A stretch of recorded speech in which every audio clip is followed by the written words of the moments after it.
So we are nearing the end here. Let's look at how the Soviet Union collapses after we just witnessed those Eastern European countries one by one ending Soviet rule.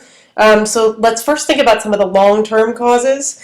One of them was that it was just very, very expensive, again, to maintain such a large empire, not only in the Soviet Union itself, but throughout Eastern Europe. So, the very high expenses. You also we're seeing, starting in the 1970s and continuing into the 1980s, more and more calls for reforms. You had, despite the fact that the government's communist, you still have a burgeoning middle class, and they increasingly are calling for changes to the government. They don't like a hardline Stalinist approach. They want to have the introduction of more Western capitalistic elements to their economy because ultimately they're not seeing, they don't have access to consumer goods. They don't feel like they really have as many things, literally stuff, as their Western counterparts, which was very much true. You're also going to see in the 1970s there's going to be a general economic crisis. Some of this is spurred by a significant oil crisis in the early 1970s. And so because of an economic crisis, it's basically going to lay the foundation for a collapse of communism throughout Eastern Europe. And again, we already saw all those different Eastern European countries fall in the previous video.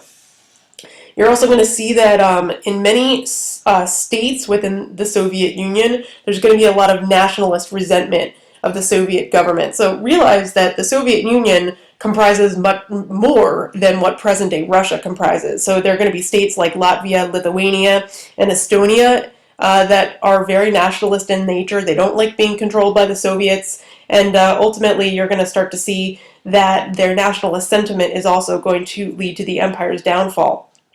And again, just in general, the economy was really lagging since the 1960s. And Gorbachev's perestroika plan was attempting to reform the economy, but again, we know that it fails. And so because there's just a general shortage of goods, the Russian people were frustrated and they wanted change. Okay, so how the revolution actually takes place.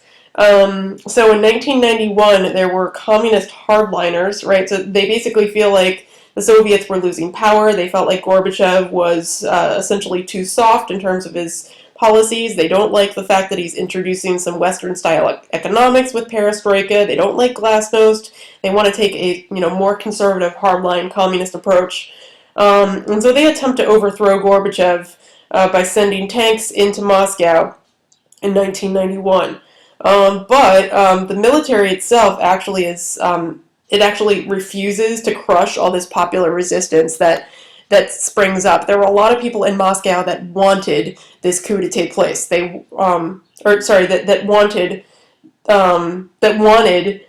the end of communism, right? They don't want they basically don't want this military overthrow, right? So because there's this huge popular resistance to the coup, the military actually refuses to stop all the popular resistance. So that's huge because they easily could have. We saw how the military easily crushed uprisings in Hungary, for example, in Czechoslovakia. So the fact that the military decides not to crush it is an interesting development. And then you have the president of Russia. And don't be confused. Remember that at this point, Russia was just one republic within the whole Soviet Union, right? The president of Russia, who's Boris Yeltsin, actually stands up against the Soviet tanks. Again, he wants to stop this coup. I mean, essentially what he's doing is defending Gorbachev against the hardline communists. And by standing up against the tanks, he actually becomes a national hero in the Soviet Union. So the coup fails. Gorbachev is not overthrown at this point, but he is fatally weakened, right? I mean, basically, because there's obviously an attempt to overthrow him by the conservatives, it's very much demonstrated that he is weak. And also, it's demonstrated from the other side that most people in the Soviet Union don't want to be part of that government anymore. So what you see is, very quickly, the Soviet Union dissolves. So Boris Yeltsin leads the way. As president of Russia, he and his liberal allies declare Russia an independent state, and then they withdraw from the Soviet Union. But then after that, every single other republic within Russia follows. Right, so you see a map here, it's a little cut off at the bottom, but a map here of what used to be the USSR, and now all these independent states that are breaking away. So that's December 25th, 1991. The Soviet Union dissolves into 15 separate republics. But despite the fact that they dissolve and separate, they do remain economically connected, because remember, the USSR had been in place since 1922. It would be as if all of a sudden the United States broke into 50 separate republics. We would not be able to exist economically without a collaboration, especially since we're so diverse. And so ultimately what you had was a continued economic connection in Russia through the Commonwealth of Independent States, or the CIS. And then in the United Nations, since the Soviet Union had a seat in the UN Security Council, what you're going to have is that Russia actually takes the USSR's place with that seat. So that is the collapse of the USSR. So we're going to continue just in a second with kind of how Russia sort of struggles after it is no longer part of the USSR, and then we're basically going to wrap up this unit by talking about decolonization, which was actually left over from chapter 30, and then kind of bringing everything to the present. So the Soviet Union has now broken up. So let's talk about how there's still some challenges to Eastern Europe after the dissolution of this USSR. So we're now post-1991. We are really getting to the end here, which is great. So first off, when Boris Yeltsin is president of Russia, it's important for us to realize that he actually does not really significantly improve the Russian economy. And a lot of this is because it's a really difficult transition to the market economy. Realize that under the Soviet Union, Russia had been communist, well, actually even before the Soviet Union, since the Bolshevik Revolution of 1917. So they had the better part of a century, it was a communist government. So it was just very difficult for that transition. And so once the economy starts to become privatized, what you're going to see is that in some sectors, prices are going to increase too much. You're also going to see some inflation. And also you're going to see that production is going to decrease in some sectors.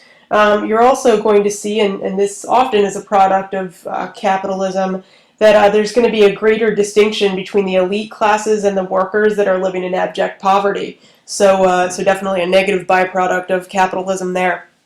But an even larger problem that you see occurring in Russia is that there is a problem with insurgency in a Russian republic called Chechnya, which is predominantly Muslim. And in the 1990s and early 2000s, there's basically significant violence in this region between rebels who want to separate Chechnya from Russia and then and the government itself.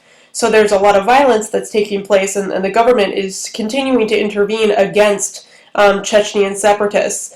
And we've actually seen that these struggles, this violence in Chechnya has continued into Putin's presidency. So by 2000, Boris Yeltsin, who was in poor health and also just not very popular, ends up resigning, and then he's succeeded by former KGB Colonel Vladimir Putin, who is still the president of Russia today.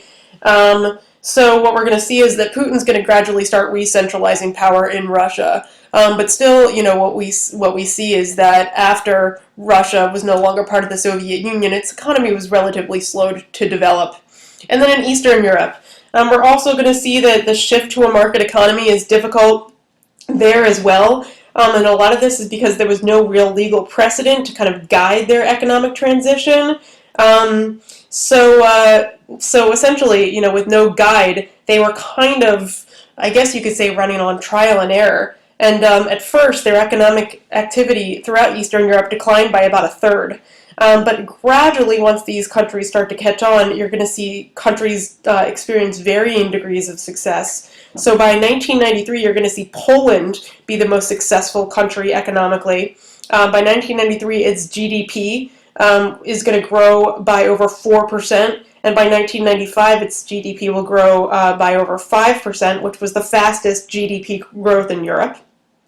You're also going to see Czechoslovakia is going to adopt a mass privatization scheme. So they are slowly going to catch on to a more privatized economy. But again, Poland is the most successful.